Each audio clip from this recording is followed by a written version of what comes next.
കർണാടക സംഗീത പഠനത്തിൻ്റെ പുതിയ വീഡിയോയിലേക്ക് എല്ലാവർക്കും സ്വാഗതം. കഴിഞ്ഞ ക്ലാസ്സിൽ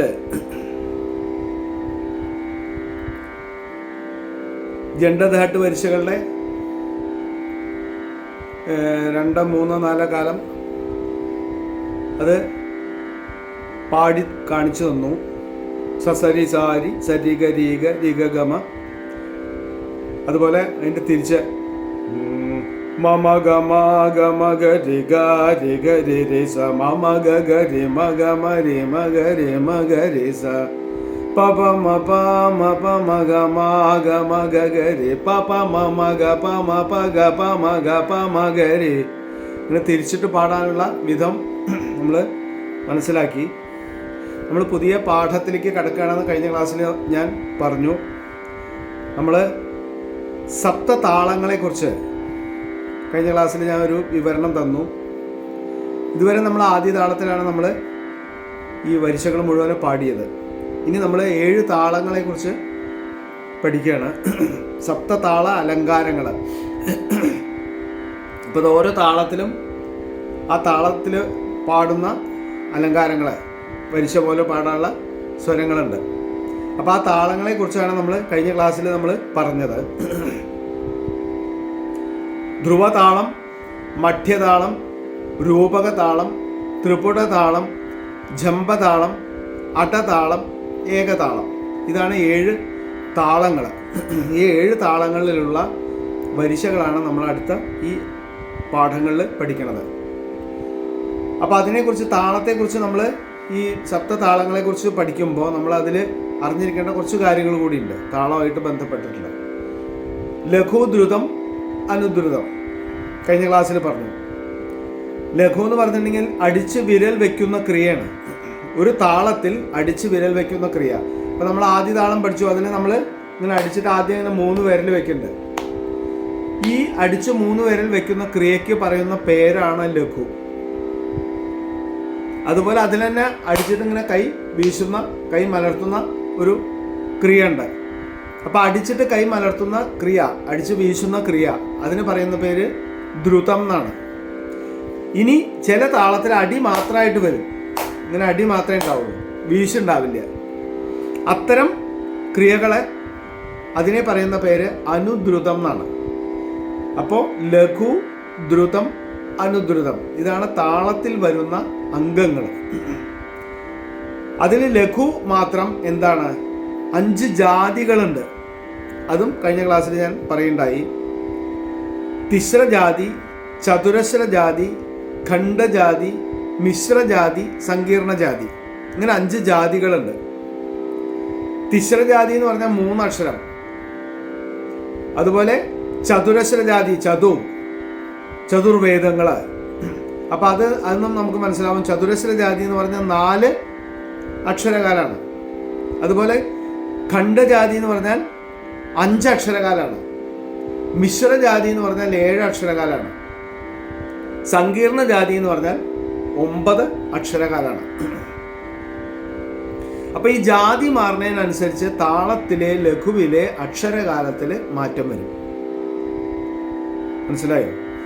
ഇപ്പം ചതുരശ്രജാതി അല്ലെ തിസ്രജാതി, ആദ്യത്തെ ജാതി തിസ്രജാതി, അതിന് 3 അക്ഷരകാലാണ് വരുന്നത്. അപ്പം നമ്മൾ ആ തിസ്രജാതി വരുന്ന താളത്തിൽ ലഘുവിൽ അടിച്ചിട്ട് 2 വിരൽ വെച്ചാൽ മതി. 1, 2, 3 അക്ഷരകാല വരണം. 1-ാം കാലത്തിൻ്റെ കഥയെ പറയണം, 1-ാം കാലമായിട്ട് വരുമ്പോൾ. അപ്പം അടിച്ചിട്ട് ആ ലഘുവിൽ അടിച്ചിട്ട് 2 വിരലേ വെക്കണം. അതുപോലെ തന്നെയാണ് ചതുരശ്ര ജാതി വരുമ്പോൾ അതിൻ്റെ അക്ഷരകാലം 4ആണ്. അപ്പം എങ്ങനെ വേണം?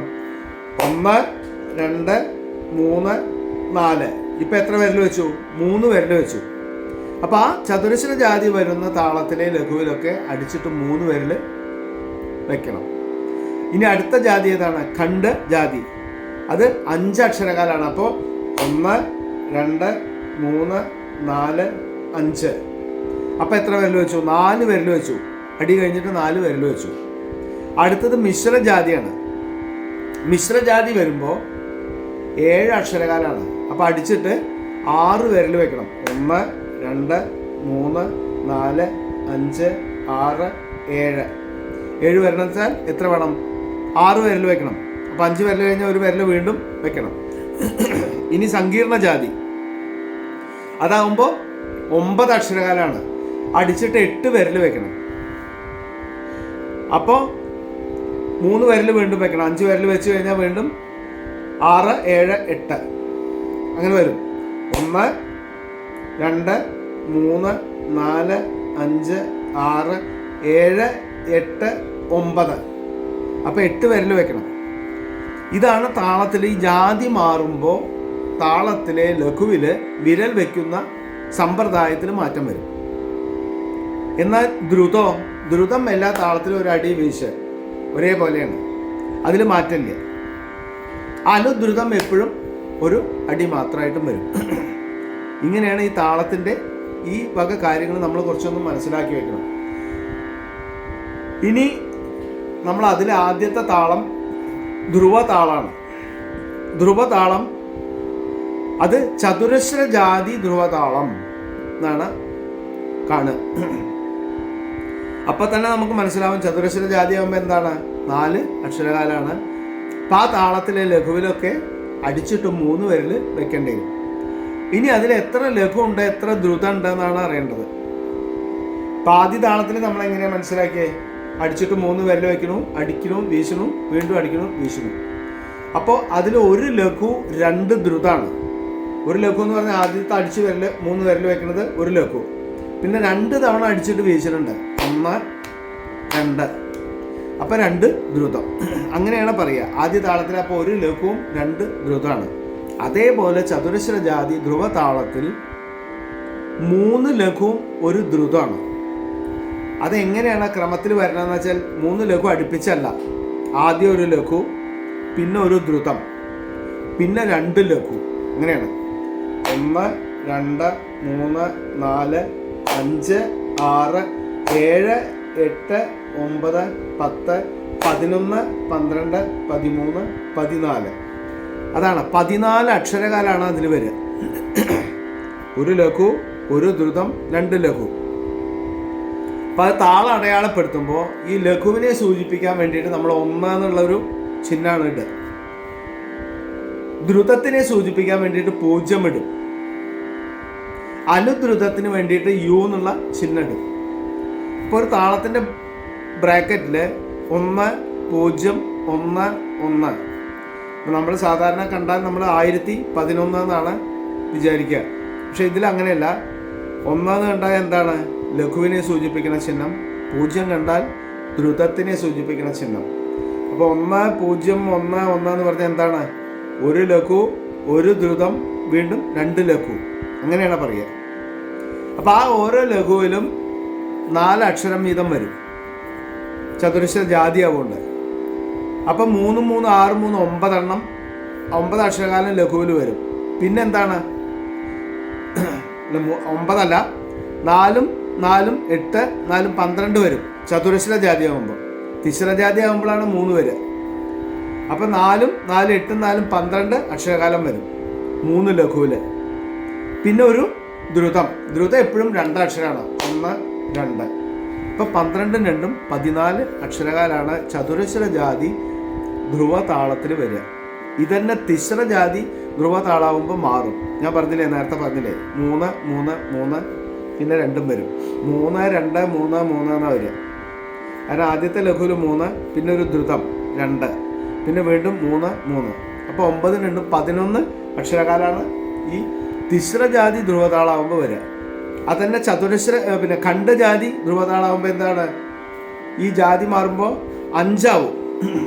അപ്പം 5, 2, 5, 5 എന്ന് വരും. 5, 2, 7, 5, 12, 5, 17 അക്ഷരകാലം വരും. അതുതന്നെ മിശ്രജാതി ആകുമ്പോഴേക്കും എന്താണ്? 7 അക്ഷരകാലമാവും. 7, 2, 7, 7. 7, 2, 9, 9, 7, 16, 16, 7, 23. 23 അക്ഷരകാലം വരും. ഏതാ? മിശ്രജാതി ധ്രുവതാളത്തിൽ. അതുപോലെ തന്നെ 9 അക്ഷരകാലം വരും. ഏത്? സങ്കീർണ ജാതി ആകുമ്പോൾ. സങ്കീർണ ജാതി ആകുമ്പോൾ 9, 2, 9, 9 എന്ന് വരും.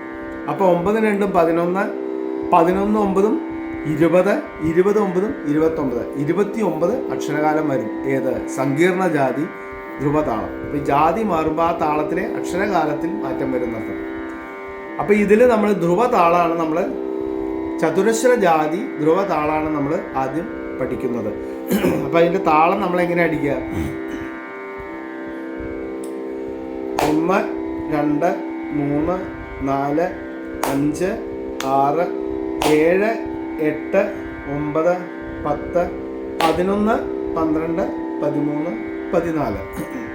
ഇതാണ് താളം. അപ്പം ഇതിൽ നമ്മൾ ആദ്യത്തെ ഒരു താളത്തിന് എങ്ങനെയാണ് വരിക എന്ന് വെച്ചാൽ ഈ സ്വരങ്ങൾ വരും, അത് ആ താളത്തിൽ പാടുക ചെയ്യാം. സാരി ഗ മ ഗ രി സാരി ഗ രി സാരേ ഗ മ രി ഗ മ പ മ ഗ രി ഗ മ ഗ രി ഗ മ പ ഗ മ പ ധ പ മ ഗ മ പ മ ഗ മ പ ധ മ പ ധ നി ധ പ മ പ ധ പ മ പ ധ നി പ ധ നി സ നി ധ പ ധ നി ധ പ ധ നി സ സാ നി ധ പ ധ നി സാ നി ധ നി സാ നി ധ പ നി ധ പ മ പ ധ നി ധ പ ധ നി ധ പ മ ധ പ മ ഗ മ പ ധ പ മ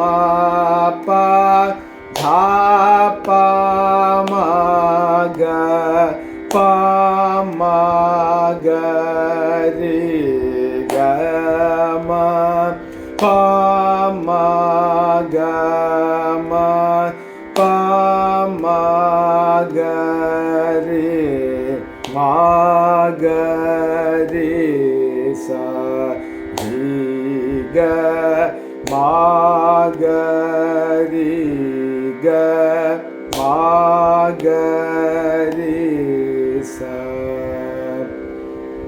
ഇതാണ് വരിക. 14 അക്ഷരമാണ് വരിക ഒരു താളത്തിലെ. സ രി ഗ മ ഗ രി സ രി ഗ രി സ രി ഗ മ. അതാണ് ഒരു താളം വരിക. അപ്പോൾ 14 സ്വരം വരും. അടുത്ത രീന്ന് തുടങ്ങും. രി ഗ മ പ മ ഗ രി ഗ മ ഗ രി ഗ മ പ. പിന്നെ ഗായിന്ന് തുടങ്ങും. ഗ മ പ ധ പ മ ഗ മ പ മ ഗ മ പ ധ. അങ്ങനെ പോവുക. അതാണ് ഈ ചതുരശ്ര ജാതി ധ്രുവതാളം. അത് നമ്മൾ ഇത് ഈ വീഡിയോ ഒന്ന് കാണുക, എന്നിട്ടൊന്ന് ശ്രദ്ധിക്കുക. കുറച്ച് കൺഫ്യൂഷൻ ഉള്ളതാണ്. കാരണം നമ്മൾ ആദ്യ താളം അടിക്കണ പോലെയല്ല. ഒരു ലഘു 2 ദ്രുതം അങ്ങനെയല്ല. ഒരു ലഘു, ഒരു ദ്രുതം, പിന്നെ 2 ലഘു. അപ്പോൾ നമ്മൾ താളം അടിക്കുമ്പോൾ എന്താണ്, ഈ താളത്തിലെ രണ്ട് ലഘു, അവസാനം വരുന്ന 2 ലഘുവും അടുത്ത താളത്തിലെ ഒരു ലഘു കൂടിയിട്ട് വരുമ്പോൾ എന്താ വെച്ചാൽ 3 ലഘു അടുപ്പിച്ച് വരും.